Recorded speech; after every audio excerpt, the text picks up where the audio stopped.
Pidato Ibu Mega kemarin itu dramatis. Nilainya A.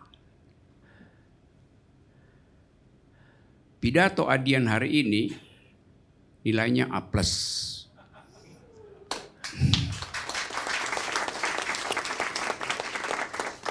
A untuk retorika, plus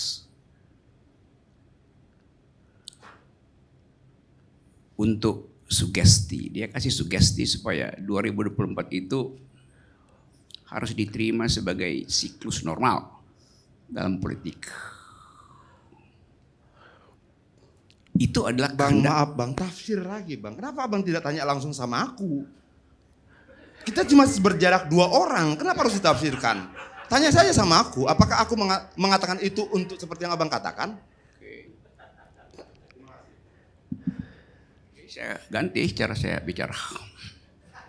Sekarang saya mau analisis gesturnya Adian. Nggak boleh. Tunggu. Begini loh Bang. Ada banyak kesempatan kita untuk tanya saja langsung, maksud gesturmu apa? Oke, maksud pernyataanmu apa? Tapi kita tidak mau mencari kebenaran. Kita suka berretorika dalam tafsir demi tafsir. Lalu kemudian rakyat mendengar di sana dan menjadi panas. Sementara kita keluar dari sini bersalaman. Tidak sehat dong. Tidak sehat. Tanya, maksud gesturmu apa Adian? Pernyataanmu apakah 2024 itu mau kau jadikan sebagai sebuah siklus yang harus diterima? Tidak. Saya ingin menyampaikan itu kesepakatan kita 2024. Bukan keinginan Adian. Lalu kemudian kenapa kita sederhanakan seolah-olah itu Adian ingin. Saya izin ke toilet ya. Boleh nggak saya izin ke toilet 1 menit loh. Boleh. Dia lebih lancar bicara. Ya, boleh? Enggak. Oke, kalau begitu saya lanjutkan. Kenapa tidak diizinkan? Soal sudah kebetulannya tidak demokratis. Enggak demokratis. Enggak demokratis. Oh ya.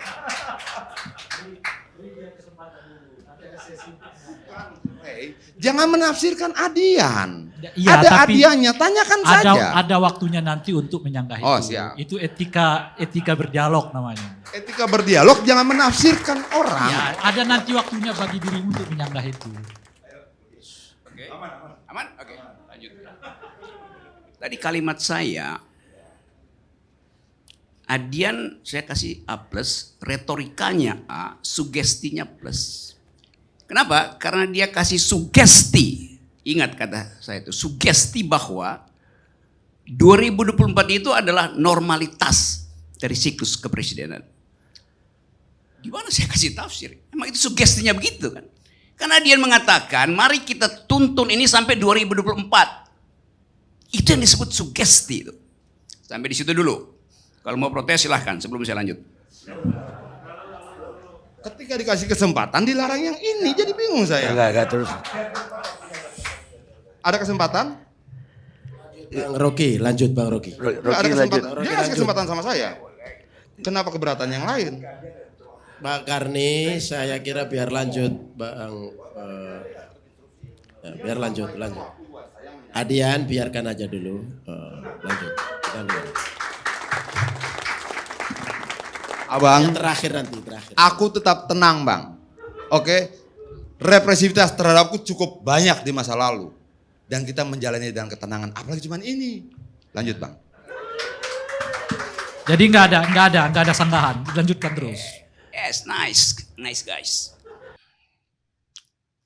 Tragedi Yunani itu. Panggung tragedi Yunani biasanya dibagi 2. Zin dan obzin. Di depan dan di belakang. Sin artinya layar. Dan di belakang ya layar.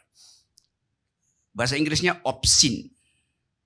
Dari kata obscene, di belakang layar. Tapi dari kata itu juga timbul kata obscenity. Apa artinya obscenity Pak Profesor? Oke. Supaya saya dapat klarifikasi tentang peristilan. Obscenity artinya kemaksiatan.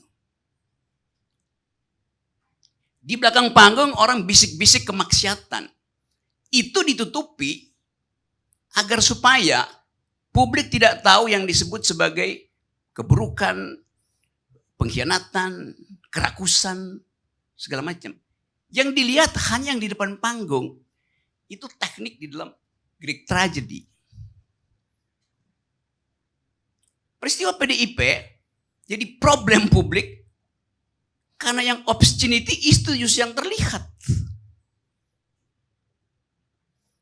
Dan itu yang diulas orang itu, bukan soal karakter. Tetapi kita mau bedakan dulu bahwa akhirnya orang tahu bahwa oh itu sebetulnya problem kemaksiatan politik di dalam semua peristiwa politik. PDIP diseret dalam tafsir itu oleh pengamat, bahkan pengamat asing yang hanya mendengar berita itu. Jadi keadaan ini membuat orang memperoleh pintu masuk untuk membaca masa depan politik Indonesia. Orang dapat grammar baru, kemurkaan. Orang dapat grammar baru, feodalisme. Orang dapat grammar baru, di atas raja ada ratu. Itu semua yang kita sebut obscenity kalau kita belajar tentang dramaturgi Yunani. Dan itu yang memang ada dalam semua panggung politik di dunia. Yang selalu berakhir secara tragedi. Karena ada pengkhianatan itu.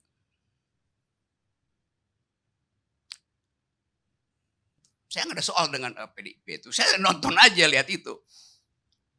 Tetapi di belakang Greek tragedy itu, atau sebut aja PDIP tragedy, ada problem lebih mendasar dari sekedar Ibu Mega itu. Ibu Mega itu sin. Opsinya adalah olok-olok orang terhadap Ibu Mega. Yang sudah diterangkan oleh Adian. Tetapi ada panggung lain, yaitu di bawah panggung itu soalnya. Yaitu berebut tiket untuk pergi pada pertandingan politik 2004. Berebut tiket. Kenapa harus berebut tiket? Karena dipasang barrier to entry untuk nonton drama yang kita sebut presidential threshold. Kedunguannya di situ. Kalau nggak ada presidential threshold, nggak akan ada tragedi itu, nggak ada permainan pengkhianatan, obscene yang disindir oleh Ibu Mega dengan cara yang sangat bijaksana dan tajam itu. Ngerampoklah punya orang. Bahwa ini koalisi-koalisi, apaan koalisi itu? Ini sistem presidensial. Yang memang harus diteruskan logikanya. Kerjasama boleh, koalisi jangan. Suruh aja Google, koalisi dalam bahasa Indonesia artinya kerjasama. Sama aja. Tapi kita mau terangkan ini bukan untuk mengolok-olok tragedi yang udah the damage has been done. Udah terjadi kerusakan itu. Orang udah tonton keadaan tadi malam itu. Sekarang saya bilang tadi, ada scene di depan, ada obscene di belakang, ada di bawah panggung. Orang berebut remah-remah di bawah panggung. Sisa dari 20% itu yang diperebutkan oleh yang namanya koalisi. PDIP aman tiketnya. Yang lain ini berebut remah-remah di atas meja politik. Itu intinya. Di dalam tradisi raja-raja Yunani. Yang diundang di dalam perjamuan nobility yang mulia itu bukan cuma orang, tapi juga anjing.